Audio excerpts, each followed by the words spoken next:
জীবন ভাই সাবেক চেয়ারম্যান। বিসমিল্লাহির রহমানির রহিম। জাতীয়তাবাদী উলামা দল ফুলবাড়িয়া উপজেলা এবং পৌর শাখা কর্তৃক আয়োজিত আজকে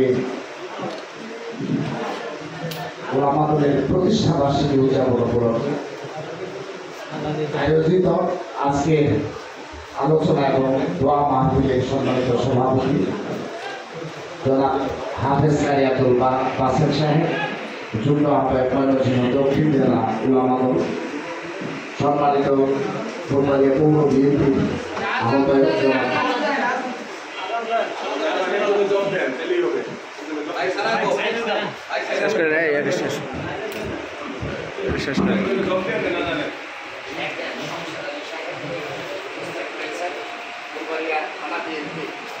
দায়িত্বপ্রাপ্ত যুগ্ম আহ্বায়ক জনাব সাইদুল ইসলাম বাদল সাহেব, ফুলবাড়িয়া পৌর বিএনপির সিনিয়র যুগ্ম আহ্বায়ক সাবেক কমিশনার জনাব আবুল ফজল সাহেব, মাহবুবুল আলম সেলিম সাহেব, জাকির হোসেন বাদল সাহেব সহ ফুলবাড়িয়া থানা পৌর বিএনপি অঙ্গ সংগঠন জাতীয়তাবাদী কৃষক দল এবং স্বেচ্ছাসেবক দল নাগরিক দল সহ আমাদের ভারত মাস্টার সাহেব সহ আরও যারা আছেন থানা বিএনপি সদস্য উলামা দলের সম্মানিত বিভিন্ন পর্যায়ে আসসালামু আলাইকুম।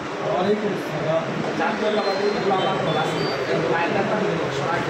আমাদের প্রতিষ্ঠাতা চেয়ারম্যান রাষ্ট্রপতি শহীদ প্রেসিডেন্ট জিয়াউর রহমান অনুভব করেছিলেন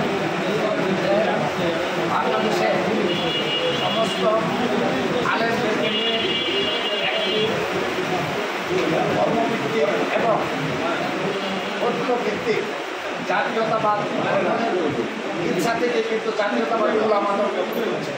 তো যাই হোক, আমি আমার বক্তব্য দীর্ঘায়িত করব না, শুধু আপনাদেরকে একটু বলতে চাই যে আমাদের যে মাওলানা হাফেজ কারিয়াতুল বাসের সাহেব আছেন, আমরা ওনার প্রতি দৃষ্টি আকর্ষণ করে বলতে চাই, আপনি দীর্ঘদিন যাবৎ জাতীয়তাবাদী উলামা দলের নেতৃত্ব দিয়ে আসছেন।